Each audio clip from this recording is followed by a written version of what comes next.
What up, Buzz? You tapped in? Okay, Goose, you tapped in too? All right, Chicago, y'all tapped in? All right, boys, let's crack 'em. Feel like Mike in the fourth with the ball in my hands and I'm taking a shot. I'm the king in the madhouse on Madison, whether I make it or not. Now the crowd going crazy, they watching the play and I'm watching the clock. Got my shot in the air and the buzzer go off and I'm watching it drop. This team did things, MJ shot City 6 rings. D-Rose too big, too fast, too strong, history. And we good on that, put Jilla on the track and we good on wax. 3, 2, 1, everybody say Bulls on tap. Bulls on tap. Our city pretty and gritty. Benny the bull in the crowd getting hyper and litty. Me, I'm so drippy, it's slippery. Nothing offends me. Banners on banners, we winners. We got the stats in the news. Go and subscribe. Hang out with Buzzy and Goose. Tapping with us, we the truth. Jilla just murdered the booth.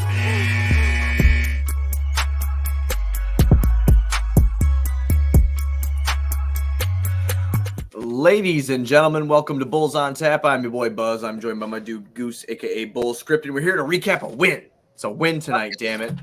Yeah, I'm hyped about the win, Goose. I'm hyped about the win because I put out a tweet earlier that we needed to win this game before the next 2 games. But before we talk about that, be sure to go on TapSportsNet.com for all Chicago sports literature and podcasting needs. Following us on Twitter at Bulls on Tap and on TapSportsNet. Following Goose at Bulls Scripted and me at Buzz on Tap. Anywhere you listen to podcasts, you can listen to us, 5-star rating and review because that's cool and tough. If you're watching on Facebook or Twitter, please go over to YouTube on Tap Sportsnet. YouTube, subscribe, hit the bell. It's a notification thing. Anytime we go live, you can see that. You can join us.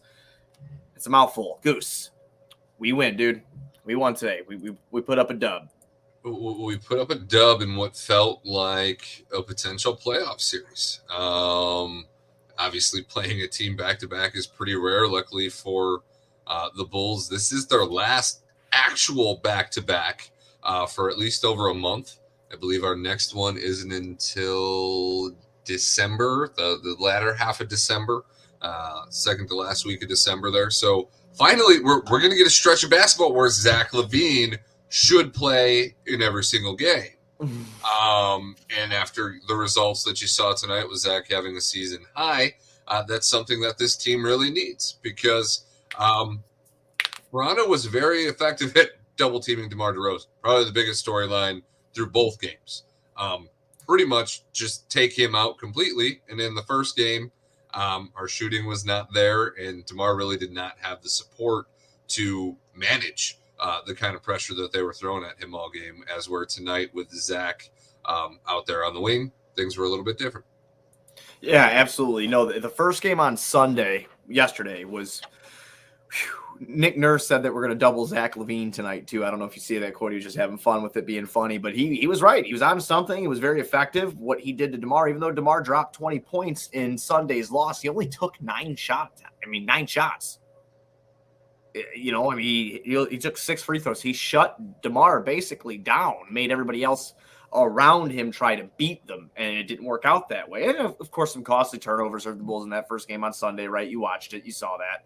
And they gave up 23 offensive rebounds. Right. That's not good at all. So, that's a huge problem. And then tonight they come out, and I'm not really even going to say that there was a ton of adjustments made tonight. I felt like they were still a little bit sloppy with the ball. They turned it over 21 times. The way this game started, I was like, oh, no. The Bulls started this game tonight the way they finished in Toronto last night, and it was a disaster. Yeah, it was. The last 4 or 5 minutes of that game in Toronto were hard to watch. Yep. Couldn't rebound the ball, couldn't get anything going offensively. It was hard to watch, and we came out the gate tonight like that, and I was a little worried. Luckily, the boys woke up, and Zach really gave us a nice surge in that first quarter to kind of give this team some life because the Bulls started 1 for 6. Yeah, first and fourth quarter for Zach tonight. It just shows you what he can do when he's out there and he's feeling good. It was big time for DeRozan, who was absolutely killed. It's funny. It's a tale of 2 games here, really. You see what the effect is with Zach off the court and DeMar being basically handled. And what I mean by handled is he's not able to do anything. Then you bring in somebody like Zach, and he's got a fucking partner in crime to – even DeMar tonight only took 6 shots, but look what LaVine did to supplement what was going on with DeMar. And he was extremely effective while doing it tonight. No, when they said that Zach had 30 points, I knew that he had a good game going, especially with that surge in the first. Did you feel like it was quiet? I felt like it was quiet. Yeah, I felt like it was quiet too. When they said 30, I'm like, damn. In the best way, it was quiet. Because it was quiet enough to where Nurse didn't start switching the double on to Zach. Right. Because there are plenty of times when they could have implemented that strategy on Zach the same way they were doing it to DeMar. Right. Obviously, Zach's bag, I don't want to say is deeper. His range is deeper. The amount of places he's going to take a shot from is different. I don't want to say deeper because DeMar's bag is one of the deepest we've probably ever seen in the game. But Zach, I don't know. They didn't double Zach when he was out there alone, and he seemed to cook most of the night. And I wonder if the Raptors themselves were just a little tired from trapping and blitzing consistently. Yeah, that's a hard way to play basketball and remain effective, especially when you're doing it throughout your whole entire rotation with your wings. So, I mean, and Zach just seemed to have like a little bit extra pep in his step today. There's a move in particular I wanted to bring back into the second quarter. Zach hits he basically puts his right foot forward like he's going to drive in. And then he does a crossover move, through the legs and step back. And he shoots a three. Now, he missed the three that he took, but it was like the quickness of it all. Like when you see Zach play like that and trying to get to the rim like he was doing consistently tonight too, it just makes everything easier for this offense. And we look at the bench. Our last episode on Friday, we talked about how the bench has been so damn effective. Look, when the starters are effective, look at this. You're gonna win. You're gonna start stringing together some wins because another night, Goose, for the bench, led by your guy, the Dragon. I mean, it's unbelievable. Like when you have that, we're just gonna have to make sure that anybody who listens to our show erases the memory of what we said about Dragic in preseason. Oh, dude, I'll wear that. I'll wear it like. Oh no! I mean, I didn't want him to start. That's all I said. We'll always wear our shenanigans and our unfair criticisms, but to have that kind of gut check in the preseason, like, oh shit, did we really just sign 2 veteran minimum guys and that's it? This doesn't that doesn't look good. To see the impact that Dragic is having on this team on the floor every night, like it's been consistent. It doesn't feel like it's a streak, like it's just something that this is who he's going to be for us as long as we keep this 15, 20, 22 minute kind of limit on him. And we're also seeing how much we need Andre Drummond for fucking rebounding. Well, we knew that, though. We knew that. I mean, that was something that we struggled with greatly last year. Rebounding. But now that we had like the taste of it and it's gone again, it's pretty bad. Yeah, no, it's terrible. Yeah, we definitely need him. I mean, our bench tonight, they actually did pretty fucking good. I mean, obviously, but in the rebounding category, they did awesome too. Drummond would have added more, but this was a game where the Bulls out-rebounded Toronto 49-31 tonight. I mean, so that's not having Andre Drummond, I wasn't really expecting to win the rebound battle. No, not at least not that handily, no. Right. I know they didn't have Siakam tonight. I understand all that, but it was a good all-around effort. Just to answer our chat real quick, the arm roast and the chuck roast turned out fantastic. And I hit it with that sear at the end. I don't know how coherent I was when I did that, but I did it. It was fantastic. I made meat yesterday, Goose. You made meat yesterday? Yeah, I smoked an arm roast and a chuck roast. And then I started a fire in my backyard to put up an A-frame with a hanging grate and put my cast iron on it. And then I seared the meat after I was done smoking it. Wow. Yeah, and then the Bulls lost and I was upset. So you went through all that preparation and feast making to right. Cry into your feast. That's not fun. Yeah, no, it was not fun at all. It was not fun at all. But hey, I did it. Did you at least have leftovers for today? Oh, absolutely. Actually have a victory feast? Absolutely did. Okay. All right. I absolutely did. But I ate hours ago because the Bulls started at 7:45 tonight because the NBA is a bunch of jag-offs, like I said before we went on the air. Here's old man Buzz. Dude, I can't, man. It hits 10 o'clock and it's just like this wall. I feel like the bags under my eyes are just fucking going down and down. But back to basketball talk. Oh, the Illini won too. Thank you, Alex. Thank you. Illini won today. They were 23 in college basketball. Saying before I went on my Drummond rant, piggybacking off the Dragic topic, Yeah. The Dragon has really been the bench spark, especially without Absolutely. Kobe too. To see the things that he's doing, and when he threw that ball off of Fred VanVleet, defensively he's been making plays. Yeah. When he threw that out of bounds ball off of Fred VanVleet, just kind of walked away like, yeah, that's out on you, bitch. I was like, whoa, Dragon spitting fire, because VanVleet both nights on point.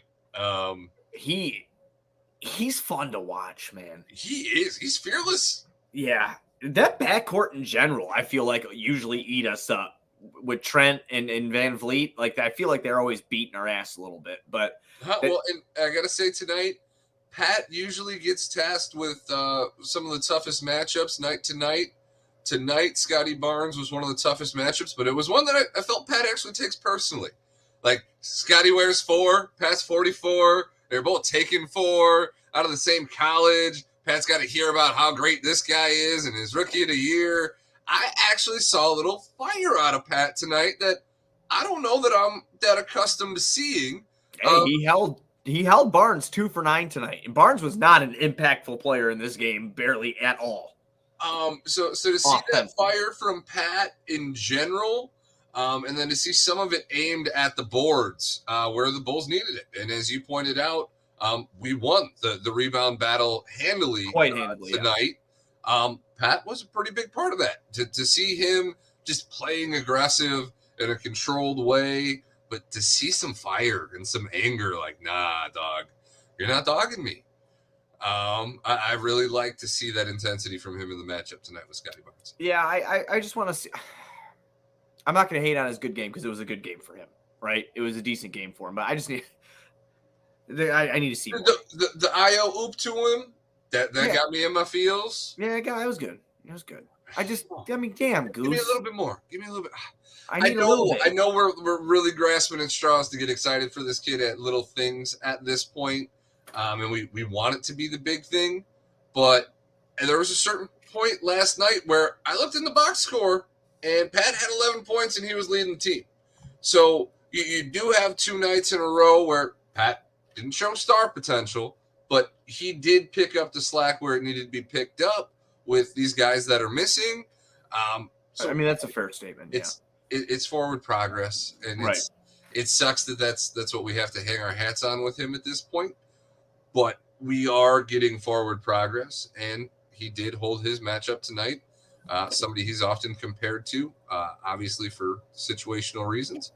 He did his job tonight. And yeah, he did. I'll give him credit where credit's due. I'm with you on that. Although guy, he did get the quick hook, and once again, Javonte played amazing.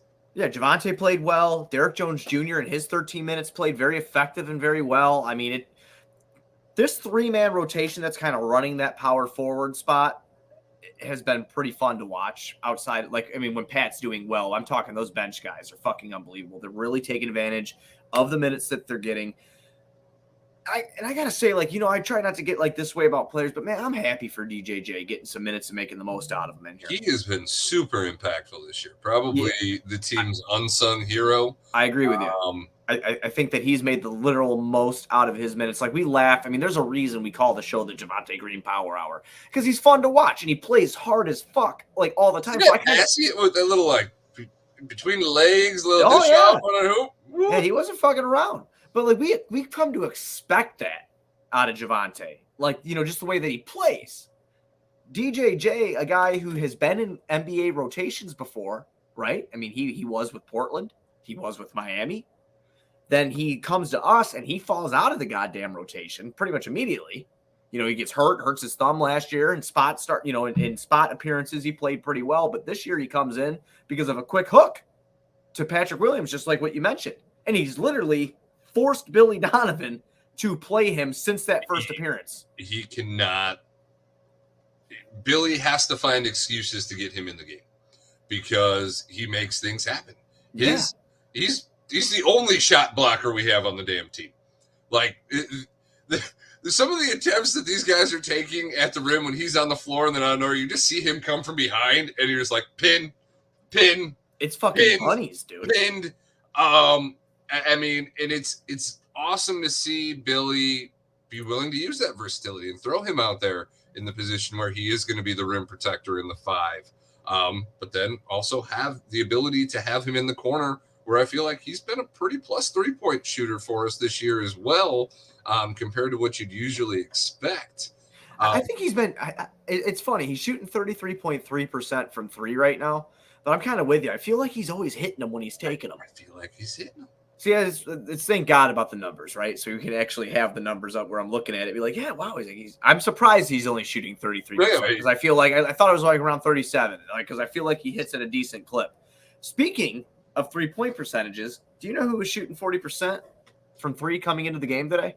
Mr. Vucevic? Yeah. 20 out of 50? Yeah, he went 1 for 4 tonight, so 25% from 3 tonight, but still. He shot 50% from the field. Vucevic's doing some shit. He's starting to get a little bit more comfortable out there, man. I mean, for anybody that listens to our show, we never really got on Vooch in the sense that, like, the expectations for him would always be that 3rd star. So on nights like tonight and even last night, although there was a bad stat drop that I think when he scores 20 or more points, the Bulls haven't actually won this season yet. Did he score? Is that a stat? Yes, that's a stat. I mean, I didn't see that. Okay. Yeah, no. Last night during the broadcast, that was a bomb that was dropped. That when Vooch scores over 20 points, the Bulls believe it or not, won yet. That's problematic. Believe it or not. I mean, you have to think the common denominator there is if Vooch has to give you 20 points, you're probably not getting that from DeMar, and Zach's probably not playing. That's so. Obviously not a fun stat because you want Vooch to do good, but apparently if he scores over 20 points, we lose. Man, that sucks. I don't like to hear that. You know, like I wish it was even like a little bit more evenly distributed, but I'm not gonna lie to you, dude. I like the way Billy's been kind of looking at it, especially when Zach is playing. They're playing a lot of inside out ball, and I like that. They're getting him set up towards that elbow. He's getting his back to the basket. You'll have DeMar cut to be open for a mid-range shot, or they're gonna position it where Zach is somewhere open in the vicinity, and he's gonna get a shot. It's almost like some like Dwight Howard vibes from Orlando back in the day, or even when Vooch was in Orlando. It kind of looks like a little bit similar sometimes when they do that offense. Obviously, we have a couple more ball-dominant guards and one, well, whatever you want to call the Rosen forward guard, whatever, here than he did in Orlando. But still, I mean, I like the way to start games off like that and get Vooch going because he's still an effective NBA center where you have to put 2 bodies on him if he gets a mismatch in the paint. No, I mean, for a team that doesn't have a legitimate point guard, even though we've had the emergence of Io and obviously you got the Dragon coming off the bench. Fucking Dragon, man. You have to play through Vooch more. Especially because when he gets going in the paint, his touch generally tends to fall. That's the way it works for anybody. Right. Anytime a shooter's struggling, get to the free throw line. You just got to see it go in. Right, yeah. Great guys, it's having that feel, having that touch down low, and then just slowly expanding out on that. So I think that's something that's good for this team all around because when he is engaged, despite what the numbers say, when he scores too much for us, that it's usually a bad sign. Yeah. Just having him engaged from start to finish is something that this team needs, especially without a backup center currently. He's getting a little extra run. Well, did you see the report that they had him as a game time decision? They upgraded him like what was that 45 minutes before the game started? They upgraded him from I saw out to game time decision, then back to doubtful, right? Or was it just completely out? I think just completely out. KC got us a little excited an hour before game time, and then right before game time, I was like, no, sorry. I gotta ask you, man, how does this look? How does this look when Drummond comes back? I mean, is DJJ going to lose some minutes here? I don't think so. I feel like there's only so many minutes to go around, man. This is true. And when Drummond was healthy, Pat was struggling, which made it easier to steal minutes towards the end of games. I don't know.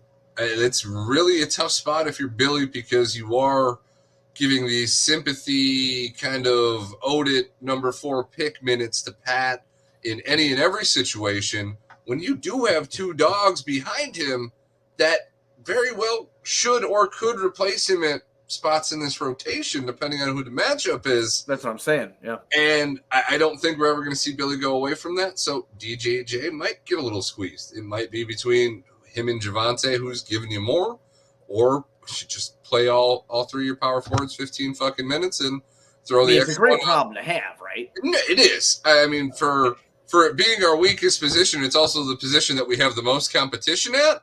Yeah. So that's got to be a positive in itself, in a way. Right. What about Kobe? I'm starting to wonder if they're just saying he's out, so there's a legitimate reason not to question why he's not in the rotation. Like, you feeling out a trade?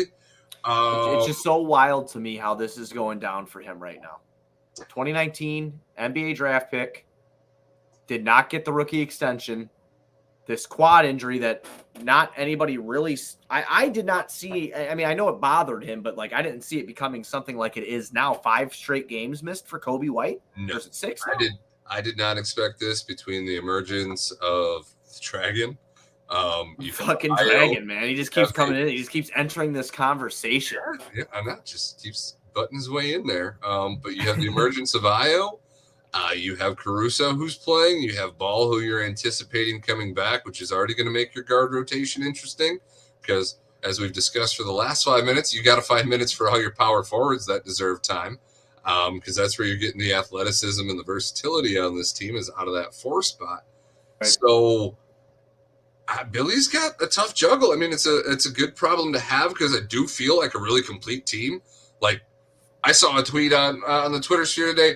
I forgot we had Lonzo Ball. Like, that's the kind of depth that it feels like you have when you're watching this team at the guard position. I guess that's a good point to – yeah, I guess I forget about it too because I'm just looking at the solidified rotation and trying to put everything together. I'm not even thinking about Lonzo Ball re-entering it. No. It's not even – I mean, I love Lonzo, but it's not on my fucking radar. That's weird. So Billy's got a tough task at hand here all around. I can't see DJJ stealing too many more minutes, but Billy has to find a way to keep getting him in the rotation because he gets shit done. Yeah, he does. Again, it's a fun problem to have. It's a good problem to have. It's not necessarily an ideal problem to have if you're invested into some of the players, I guess, you know. There's one way to solve the problem. You could always trade for Anthony Davis. Come on. Hey, are you fucking with me? It is all over the Twitter sphere. We got to touch on it. Okay, fine. So this is how long I'm not giving any sort of first round picks for this fucking guy. Dude, listen, you want to take like fucking a nobody and maybe like DeRozan because I don't think we're going to win a championship anyway. Okay. I guess. I mean, I don't want to get rid of DeMar. I like DeMar. He's fun to watch. He's invested in the city. The city loves him. He loves the city. It's great. It's great fucking time. I'm going to bring this guy in who's from the area, who cannot stay on the fucking court at all and pair him next to a guard in Zach LaVine that we just gave a max contract to that we're worried about his knee, and then give my fucking picks away on top of it, the ones that we have left? No. Fuck no. That's no. So no AD for you. Fuck no. I mean, he can't shoot. I'm just playing along here because I don't really want it either. And you know what, dude? If this was like 2019, 18, maybe even a little bit of 2020, Anthony Davis, this is a different conversation. No, this dude can't hit from the mid. He can't hit from 3. He got LeBron, and then he got caught in the offseason saying he hadn't even picked up a basketball or taken a jump shot. Yeah. And now you're shooting like this when you're playing. Yeah. I'm with you. As much as we love our Chicago come home, hometown kid stories, that ship is sailed for Anthony Davis. Not this one. I don't love this one. No, I ain't trading a nice trade package. No. But that's the thing, because there's people that are I'm with you on this. There's people on Twitter that like want this, and I'm like, I'm sitting here, I'm like, fucking why? Well, it's a superstar. Where? Hey, now. Where are you trading for him? Based on what he's doing now, Goose? Or are you trading for him based on what he's done? I mean, the things you're seeing on Twitter are people who haven't been watching him play basketball this year and are forgetting about the fact that throughout his entire career, the injuries have been an issue, and staying on the court and healthy has always been his biggest battle. Trust me, if we were getting Bubble Davis, the Bubble Brow, I feel he won the Lakers that championship. But we're not. That's not what you're trading for. Yeah, no, I'm hard fucking pass on that. people call me a homer or whatever. Like, there's not. I really I get the long-term play, but I don't know if there's a long-term play there, especially when you look at the league. He can't stay on the court. We've got a 28-year-old ex-All-Star, and I get Anthony Davis actually has a jump shot and was a superstar, and Drummond wasn't. But you have a 28-year-old ex-All-Star. Like, centers are becoming the running backs of the NBA. Their shelf life is only so long, and then after that, you don't got much. And luckily, the one that we do have in Vooch, who probably, I don't know, might have to be included in that trade somewhere or another, although Anthony Davis doesn't see himself as a center, so maybe having Vooch is the perfect cop-out for him there. I don't think him and Vooch can play together. I don't really see it either. But again, he can't shoot the ball. And Vooch, which makes it even more weird that he kind of refuses to be a center. So, I don't. No, yeah. There's no interest there for me. Okay, I'm glad. I'm thank God, because I didn't want to really argue about that at all. Because like I'm fucking team against it completely, especially if we have to fucking attach picks to it. You know, like, no, dude, absolutely fucking not. As far as the Toronto game as tonight goes, do you have anything else on that? No. I feel like we touched on Pat's aggressiveness in the matchup with Scotty. Obviously, Zach came out lights out, quiet lights out. Like I said, that 30 surprised me. Very efficient for the team to be able to win this way without DeMar, that heavily relied on DeMar and DeMar only last year. Another positive. So glad to see the split. Obviously, the Raptors didn't have Siakam. The first game definitely felt a lot more evenly matched between the two teams. But no, I mean, all in all, a steal, a split in the back-to-backs, which we're now done with for the foreseeable future, which gives that until December 20th. Down for it. 50-50, no more back-to-backs. Get Zach every night. Let's start stringing some stuff together. All right. Well, moving into the next game, it'll be the Bulls on Wednesday night taking on the New Orleans Pelicans, who are now 5-5. They just dropped a game to the Pacers tonight. Not a very good game out of CJ McCollum. Their typical bench guys did not have a good game either, led by Miles Turner, who had actually a hell of a game for the Pacers tonight. But they end up losing 129. Oh, shit. 129-122. Yeah, I mean, you're going to have to worry about Zion. You're going to have to worry about Brandon Ingram. You know, this Pelicans team, is even sitting at 5-5, is still a very good team. They're a very explosive team. That's a great segue from Anthony Davis, because they don't have all that. They don't trade Anthony Davis away. Oh yeah, right. Yeah, that was a huge trade package that they got back for him. But I got a little fun fact with the matchups here. So Patrick Williams has averaged 10 points, 4.5 boards, and 2.5 blocks in 2 games versus Zion in his career. You did see Pat get some of that rub in the preseason, remember? When he was guarding Zion.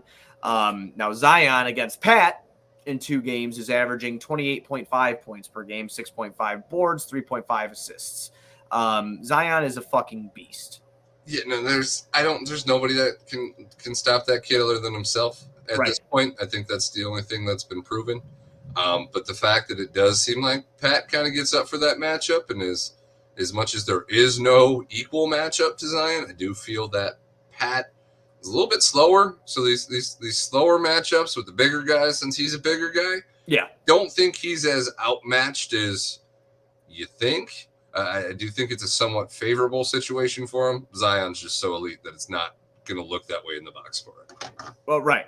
In his career, he's averaging 26, 5.7, and 2.7 in 3 games against the Bulls in total, Zion. So he is the key to stop in the next game, of course. Hopefully everybody plays. I'm really hoping Drummond comes back at this Tuesday off day of rest here. He was questionable right before the game started tonight. Game time decision. Hopefully he is in. It'll be nice to have a big body in the paint, to combat Zion as much as you can, making sure you make it difficult on him to live there. We need an extra 6 fouls. Yeah, right. Well, that's honestly got a really good way to fucking put it. You're absolutely right, really. Just another big body in there to get fucking fouls, because Zion's going to force them. And it sucks watching that sometimes because you get irritated, but the guy's legitimately getting fucking fouled because he throws himself in there. I mean, and he's skillful enough to draw the foul and to put his body in the right spot to get hit. So, he's fun to watch, man. Zion is a fun player to watch. That whole fucking Brandon Ingram, Zion Williamson pairing is very cool. I think if you put a really good point guard there with them, I think that they could do something pretty fucking special. Because I mean, I really like their center, Jonas Valanciunas. He used to play in Toronto, then he went over to Memphis for a while. But I mean, it's a very good fit over there of talent. Why do I feel like they had a chance at Darius Garland and they didn't get him as well? Darius Garland was drafted in the 2019 NBA draft. Is that correct? That was the same draft as Kobe? Yes. 2019 NBA draft. We need a fucking stat guy. I got this, though, before we get out of here. I don't know why I feel like they had a shot at him. You're wrong. I'm wrong? No, you're not wrong. Wait. Okay, so it goes Pelican. Well, Pelicans drafted Zion. Yep. Grizzlies got Ja. Knicks got RJ. Lakers draft DeAndre Hunter, officially traded to the Hawks after first being dealt to the Pelicans. Yes. So the Pelicans could have taken Garland. They traded out of that pick, ended up getting Jackson Hayes and whatever pack the Hawks sent them. Right. Yeah, so they could have had Darius Garland and Zion with Brandon Ingram. That would have been fucking stupid. Yeah. No. That would have been stupid. It was stupid that they traded out of that spot. Yeah. It absolutely was. But yeah, you know, I mean, we know what we need to do. The West has some good teams in it. You have a premier talent coming over on Wednesday, a couple of them really, in Ingram and Zion. You know, play good defense, keep the ball moving. Hopefully, we get a little bit of health on our side and go from there. You got any keys to the game or anything else, man? Before we ride on out of here. Maybe Zion can have a shoe blowout. I mean, I don't know. We don't want that to happen again. I don't want him to get hurt, but it would be cool to see him go through the fucking Nike. Remember when he did that in college? He blew the shoe out. That's what I'm referencing. That was the weirdest thing I've ever seen during a professional sporting event. The guy was so explosive, he blew up a shoe. Yes. Fucking nuts. That's legend shit, dude. Yeah, no, that's ridiculous. No. So no keys to the game, really. DeMar, You've got a couple nights off in a sense. Not that they've been easy nights off, but we're going to need at least 20 buckets. Yeah, I need a 20-piece plus if the Bulls are going to win. Yeah, I agree with you. From both Zach and DeMar, honestly. I mean, why stop there? Throw Vooch into the mix. So we need 20 apiece. Well, no, because you said when he scored. That's right, Vooch, you stop at 19. You stop at 19. At least grab 17 boards, though. You know what I'm saying? Yeah, there's no stats that suggest 20 boards is a bad thing. Right. Absolutely. All right. Well, I guess we'll be back on Wednesday after the Bulls take on the Pelicans. Everybody, be short. You're going on tapsportsnet.com for all your Chicago sports literature and podcasting needs. Following us on Twitter at Bulls on Tap and on Tap Sportsnet. Following Goose at Bulls Scripted, me at Buzz on Tap. Go to the YouTube, subscribe to the YouTube. You get up the whole spiel in the beginning of the episode. We'll be back Wednesday after the Bulls take on the Pelicans.